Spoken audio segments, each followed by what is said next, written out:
Hello, thank God for another edition of Before I Say I Do. Before I Say I Do is a program or an agency where we seek to reduce criticism, divorce, and broken homes. Today, we'll be looking at things I wish you know, or things I wish you know. In Hosea chapter 4, verse 6, the Bible declares that for lack of knowledge, my people perish. For lack of knowledge, my people perish. There are many renditions to the word knowledge. But in this particular scripture, the word knowledge is adahat. And adahat simply means sense of awareness. So lack of sense of awareness, my people perish. That is why I felt it is important for us to share things we have to know as far as relationship is concerned. Number one, know your image and what you stand for. Genesis chapter 1 verse 26, the Bible said, let us make man in our image, after our likeness, and let them have dominion. So before God making humanity, before God creating man, the first thing he knew, or the first thing he did, was to know himself. Number two, marriage is for matured people, not old people. Marriage is for matured people. The Bible said, for this cause, a man shall leave his father and cleave to his wife, and the two shall become one. The Bible said, the Bible did not say a boy shall leave. So the Bible said a man shall leave. Number three, marriage is not a gold mine project. Marriage is not an issue, or marriage is not a place for galamsey. Marriage is not a gold mine project. A person desiring to marry must have a well-defined goal or career. Don't marry for gain. Marry for what you can offer. Because relationship is sacrificial, not beneficial. Relationship is sacrificial, not beneficial. You don't marry to gain. You marry to give. The next point has to do with marriage is not a cure for loneliness. Marriage is not a cure for loneliness.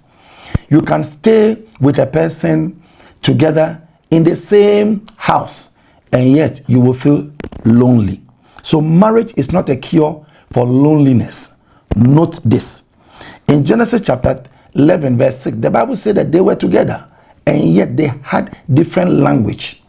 So be careful when you are thinking of marriage and think that, oh, okay, when I marry, then I will be together with my partner, and then we'll be together. No. It doesn't work like that. There are people who are staying together, but they are not one mentally, they are not one emotionally. That is why I want you to know that marriage is not a cure for loneliness. Number five, don't marry unless you are spiritually compatible. That is why the Bible says that don't be unequally yoked with unbelievers. In 1 Kings chapter 11 verse 1, the Bible said that because of the many women that Solomon married, they turned his heart against God. So be very careful when you want to marry, or be very careful when you are choosing a life partner. Don't marry someone that you are not spiritually compatible. Number six, don't marry to please anybody. Know that marriage is not to please anybody, not even your pastor, not even your parent. Sometimes you can take their suggestion, sometimes you can take their advice. But listen, don't marry to please anybody. Know that marriage is not for compensation. There are some women who are into relationship, they want to compensate the man. The man has taken care of them. The man has bought them one thing or the other, taking so much care of them in the education. The man has made them to have a career, and they think that to marry that man is to compensate the man.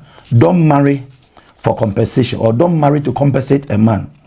Number 8, marriage is not a home improvement project.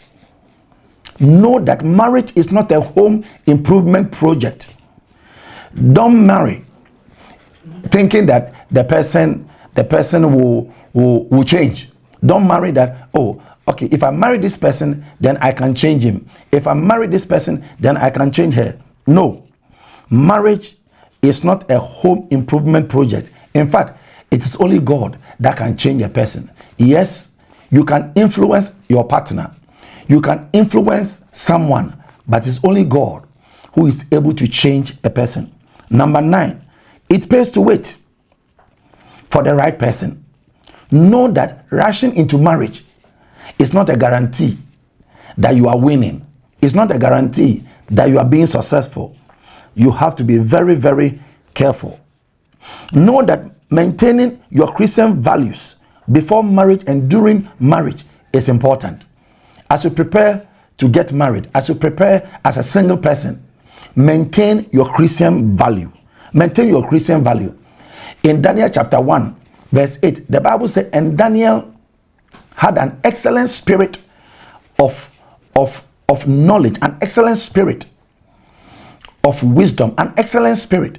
So have that excellent spirit. Maintain your quality. The Bible said that in all that Job went through, he maintained his integrity. 11. Know that marrying a stranger can be dangerous. That is why sometimes I see people who fall in love through social media. You don't know the person and you just fall in love. Yes, it can happen. But listen, don't take things for granted. Don't marry a stranger. Marry someone that you know. Marry someone that you know. Jacob had knowledge, 14 years of knowing Rahel. So it is very important when you want to marry and then you know the person. So don't marry a stranger. Know that sex is not love. Like the prostitutes would have fallen in love with many people. Sex is not love. Sex is for a person who is properly married. Sex is not only for man and a woman, but sex is for those who are married. Sex is not for women, man and man. Sex is not for a woman and a woman. Sex is for those who are properly married. Know that not all men can be husbands. Not all men can be husbands. There are people who has a gender, masculine gender, but no, they can't be husbands. Then who is a husband? A husband is a hard-working man. Hard-working man. Who is a husband? A husband is a man who understands the nature of women. They are soft to, they are understanding to women. A husband is a man who can supply. Who can take care of the home. A husband is a bold person. A husband is a brave person. Anybody who is a coward can't be a husband. Can't be a husband, because there are certain situations that will come to you. There are certain situations that will come to your life as a woman, and you need the boldness and the courage of the man. A man is an admirer. Is an admirer. The man is supposed to be an admirer. When you dress, he is able to tell you that, oh, you look awesome, you look wonderful. A man is supposed to admire. And then on the D, the man is supposed to be a director. The man is supposed to be a director. Do you know the reason why we call husbands groom? They are supposed to groom you as a woman. The man is supposed to groom the woman. And that is where the end is, where we say the man is a nourisher. So be careful when you are looking for a husband or when you are looking for a man. Know that not all women are wives. Not all women are wives. Don't marry just a woman, marry a wife. In Proverbs chapter 18, verse 22, whosoever findeth a wife, findeth a good thing, findeth a good thing, findeth a good thing. And Solomon also says that a wife is from the Lord. Who is a wife? A wife is a worshiper and then a wise woman. When I say a worshiper, he will reverence you and he will reverence the Lord. A wife is supposed to be an industrious woman, an innovative woman. The Bible says that a wife is supposed to build her home. So a wife is supposed to be industrious. A wife is supposed to be innovative. Who is a wife? The wife is supposed to be a faithful woman, full of faith. If you want to go outside God's will, if you are discouraged as a man, then the woman will be able to stand by you and push you on and get you encouraged. And then the E is a wife is supposed to be an economical woman and then an encourager.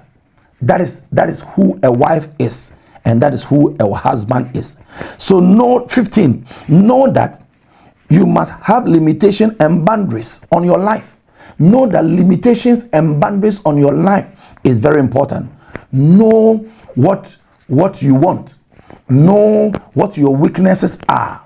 Know what you are desiring for. Know who you want to be in your future endeavors. Know that limitations are important. Create boundaries. Don't let any man just touch you anyhow, anyway. No, create boundaries. You can't go to this area. You can't get to this area. You can't get to this level. It is very important. Know that marrying someone without a career is dangerous. Adam had a job before God gave him a wife. So in case you are thinking of entering into a relationship, have a career. Very, very important. Know that conflicts are inevitable in every relationship. For the fact that you are having conflict doesn't mean the person is a wrong person. But you have to be careful. If the conflicts are to the extreme, then you have to take a critical look at the relationship. Other than that, it will create problems in future. Know that entering into relationship by assumption is dangerous. Know that relationship grows. Relationship grows. Love grows. You meet the person in a month, you meet a person 1 year, then you start demanding. I want this. My mother is into that. My brothers need this. My brothers need that. No. Love must grow. Relationship must grow. Know that entering into a new relationship after one that has been broken is dangerous. When you enter into a new relationship early, after one is broken, it will be a disaster.